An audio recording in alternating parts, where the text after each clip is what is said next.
All right, ladies and gentlemen, we are cutting to a breaking news that is coming in. CBI has booked Anmol Ambani, Reliance Home Finance Limited, on the complaint made by Union Bank of India for alleged wrongful loss of rupees 228 crores. Another FIR has been launched by Bank of Maharashtra against Reliance Commercial Finance Limited and others for alleged wrongful loss of rupees 58 crores. Now, a written complaint was submitted to the CBI alleging commission of offence of cheating, criminal conspiracy, criminal misconduct by RHFL Anmol, Anil Ambani, Ravindra Sudhalkar and unknown others. This has caused wrongful loss to the tune of rupees 228.06 crore. Anil Ambani's son Anmol Ambani is now in a legal soup, ladies and gentlemen. He has been implicated in several financial irregularities and loan fraud cases involving Reliance Home Finance and other group companies. In fact, the CBI is probing his role in the 2,796 crore Yes Bank ATHE loan fraud case, where he allegedly interfered in investment decisions of Reliance Nippon Mutual Fund. Now, there are a couple of allegations that have been stated against Anmol Ambani. They have stated that approved loans worth rupees 40 crores to Acura Production Private and Visa Capital Partners without proper due diligence. This is one allegation. The second allegation being Anmol Ambani allegedly interfered in investment decisions of Reliance Nippon Mutual Fund, causing losses to investors. He was also involved in a quid pro quo arrangement with Yes Bank's former MD, Rana Kapoor.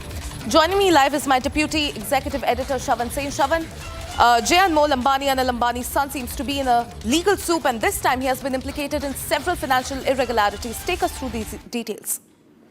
Just a bit of a correction, he hasn't been implicated here, but having said that, this is for the first time an FIR has been registered against Anmol Ambani, that's son of Anil Ambani. In fact, this time it's the Central Bureau of Investigation which has acted upon a complaint that has been filed by the Union Bank of India.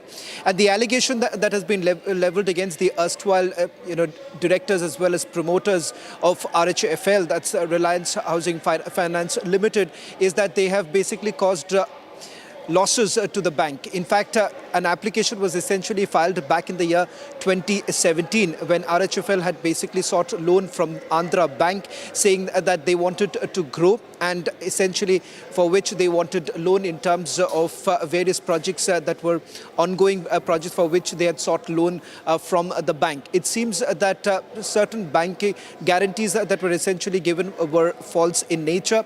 And from the preliminary investigation that was first done by the Central Bureau of Investigation, they've essentially found that a large amount of funds have essentially been diverted. Now, this happens to be a different case altogether. Remember, there is already an enforcement directorate case that has been registered against Anil Ambani, which is again that's got to do with a bank fraud scam. Now, this happens to be a fresh case based on a complaint that has been filed by the Union Bank of India. It certainly means more trouble given the fact that that there is a possibility that as we speak that certain searches are also being carried out. We are waiting for an official confirmation to come in from the Central Bureau of Investigation, but sources essentially indicated that some searches have already been carried out following the FIR that was registered by the Central Bureau of Investigation, and this happens to be for the first time that Anil Ambani's son has also been booked in an FIR that has been registered by the Central Bureau of Investigation.